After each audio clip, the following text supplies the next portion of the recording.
Naitwa Sabra Isa Mchana, mkurugenzi wa Baraza la Manispaa. Wenye viti, hasa mwenyekiti wa wilaya Magharibi B kwa Baraza la Vijana, viongozi mbalimbali, wadau, wageni waalikwa, ni sote tuliokuwa hapa. Kwanza, asalamu alaykum. Na furaha kubwa kualika kwenye maadhimisho haya ya siku ya hedhi salama pamoja na ugawaji wa pampers kwa vijana wenye ulemavu. Na naamini kwa pekee uwepo wangu ni kwamba wanataka kutumia kama mimi mwenye manispaa yangu na reach yangu na platform yangu kuangalia kwamba watu wengi wanapata kujua kuhusu hili swala na wapatia msaada mkubwa, hasa wanawake hao wenye mahitaji maalum. Kwa hiyo napongeza kabisa wanawake wa shughuli hii. Bibie, hongera sana. Kwa namna pekee pia niwapongeze wajumbe wote wa vijana kwa ubunifu, kujitolea na shughuli zao kwa kuandaa tukio kama hili na kuamua pia kufanya katika chuo chetu hichi. Mimi mara yangu ya kwanza kuingia ndani leo, pia kuona mimi nilifungua macho na kijua nikiona, lakini leo ndo nimeingia. Kwa hiyo kwa Zanzibar Metropolitan College, kwanza tunawashukuru, tunawapongeza kwa kuwapokea vijana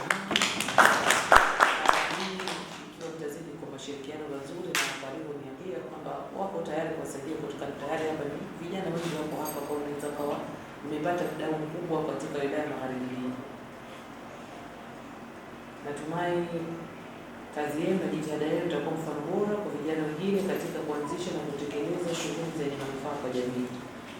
Kwa hiyo siku ya hedhi salama duniani inatukumbusha umuhimu wa kuhakikisha kwa wanawake wanapata haki ya afya bora, elimu sahihi na vifaa vya maalum, na wanawake wenye ulemavu hususan ulemavu mkubwa. Mimi nasema hadishi hapa leo. Kwa hiyo tuendelee kushirikiana, sio tu kwa vifaa vya hedhi salama na mahitaji mengine na kuwapata wadau wengine, na hii kama baraza la vijana mkishirikiana na kama mtasaidiana, basi mnaweza kufanya jambo kubwa. Kwa sababu mna nguvu, bado na hamu ya maisha. Tunatakiwa kuwe na ile ujudi wa kupambania kuiona kwamba Zanzibar inatengeneza future ambayo iko tofauti na ile ambayo sisi tumeirithi. Kwa hiyo nitumie nafasi hii kwa kutoa wito kwa taasisi za umma, sekta binafsi, mashirika mbalimbali na wananchi kwa ujumla kuendelea kuunga mkono juhudi zinazolenga kuwezesha wanawake wenye ulemavu na makundi mengine yenye mahitaji maalum.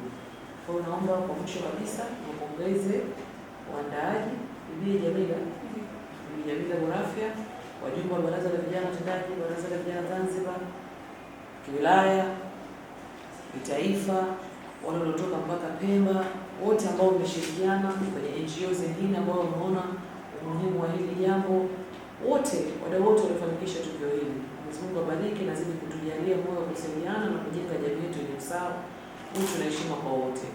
Aidha, shukrani za pekee kwa uongozi wa chuo cha Zanzibar Metropolitan College. Kama mlikuwa mkijui, kipo Magharibi B, tayari kiko kinatoa huduma.